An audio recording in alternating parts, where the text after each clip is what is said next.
right, we're back. And we are just building layers. I really, after standing back and looking at this, I see that I really have to push these darks much darker. And I need the vibrancy of some of these pinks that are in here. Really, so we'll work on that. So on this pass, we really are going to push some of these colors and see what happens. Always remembering that it's going to dry lighter, so don't be afraid to push your darks because it's always going to be lighter. It's always going to dry lighter. I'll let that sit there for a minute, just like that, and see what happens with that. Well, lighten it up a little bit. Then we're going to drop some lighter pink in there. But for now, we're going to try to get in these darks.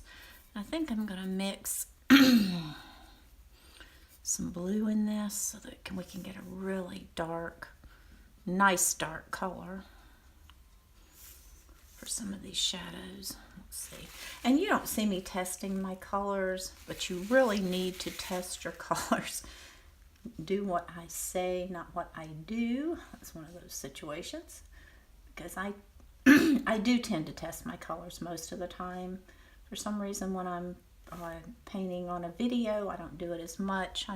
Can't tell you why that is, but I don't seem to do it. But I do when I'm just painting on my own. I do take the time to test my colors to make sure that it's the correct color. I don't worry about it so much on these boards because I know it's so easy to lift them back, to lift the color back. Let's get some more blue in there.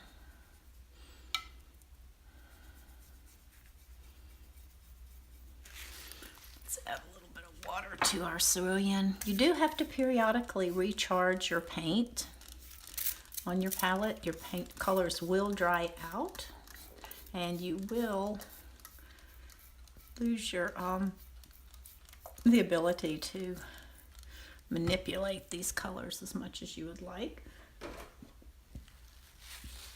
If that happens, there we go. Cerulean blue is an incredible mixing color. It mixes beautifully. Let's see what's happening here. Almost got like a pattern here. Touch into that. Bring that back here. And just mingle these together. And this whole pattern up in here is much darker.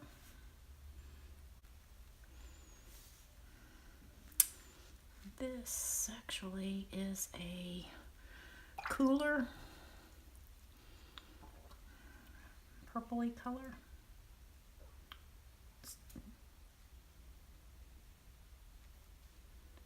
That goes about like that. And then down to there maybe. Not quite that far. Lighten that up a bit. Lighten that, soften that.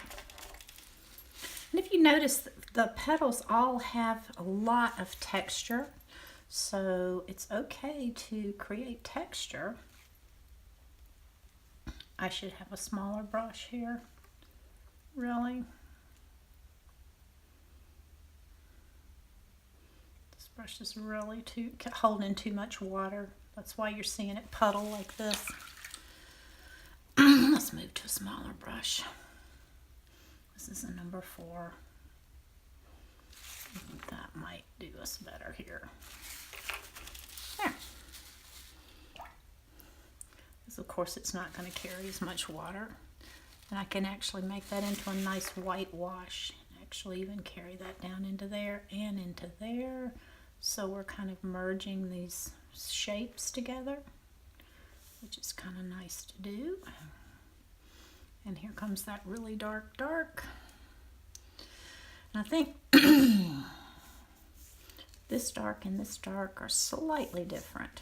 This is the dark of the background. This is the dark on the inside of the flower. So we don't want them to be exactly the same color.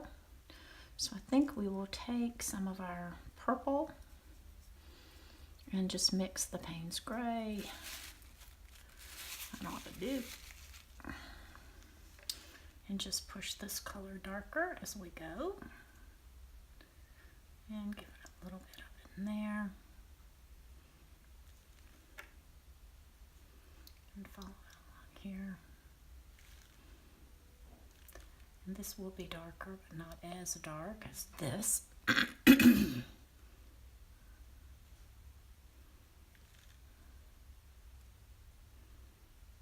Okay, so that's a good start.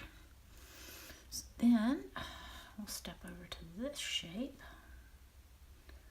which comes down like this,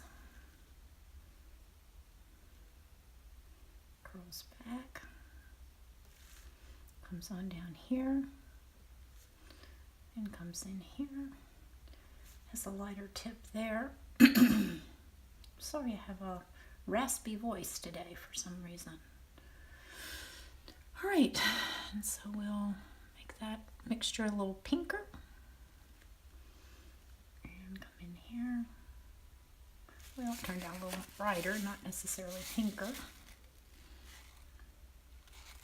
See what happens if we let that merge. Let's bring that on over into here, like that. Let's take a little bit of it over in there. And let's divide this shape a little bit.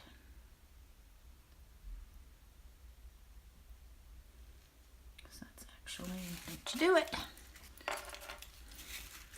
We'll have to go back in there with a slightly thicker mix. Okay, go back over in here. This is a beautiful mixture here, right here.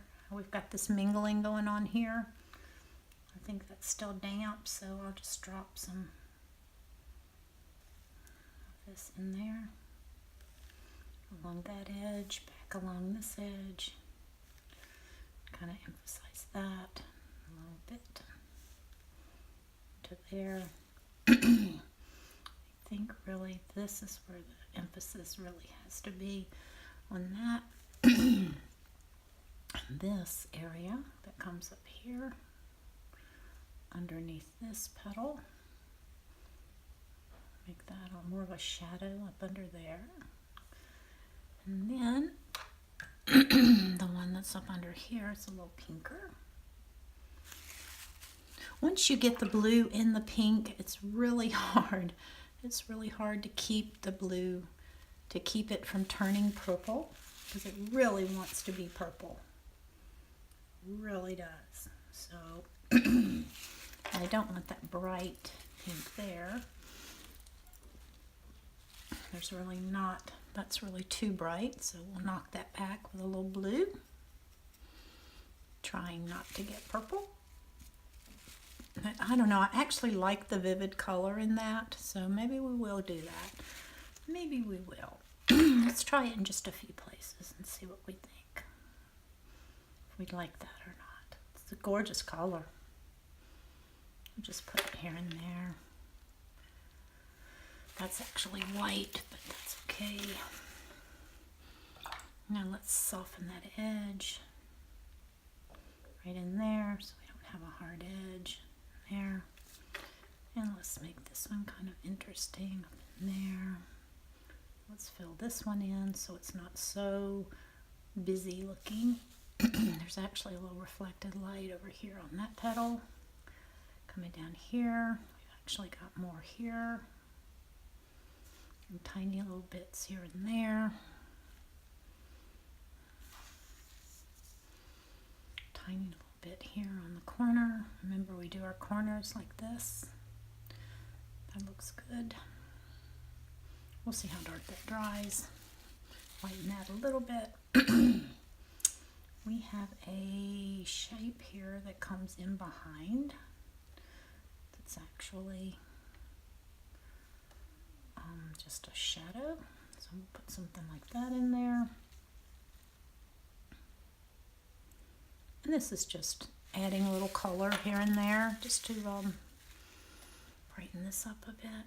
I don't like how hard that ended up being, so let's soften that again, not sharpen it. Let's find this pink. It's down in here somewhere. Too much on my brush.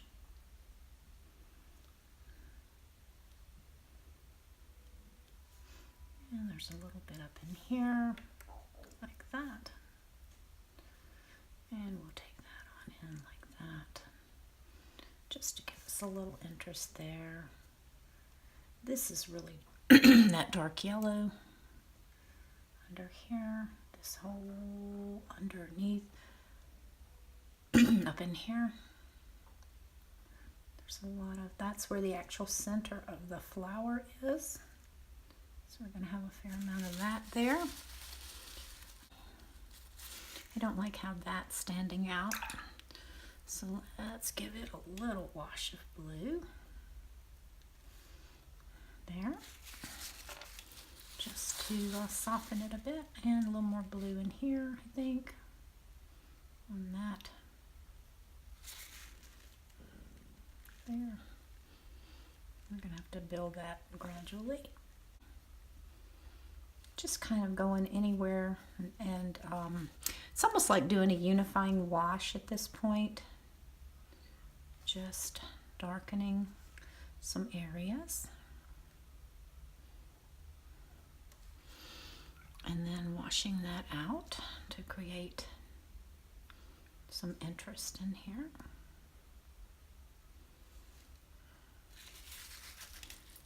Soften it a little bit.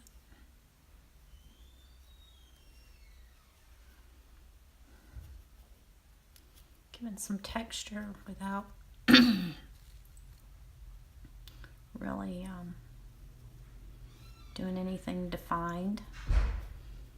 Flowers just rarely have hard edges at all, so it's always better to soften your edges anywhere that you can. All right, I'm liking that better.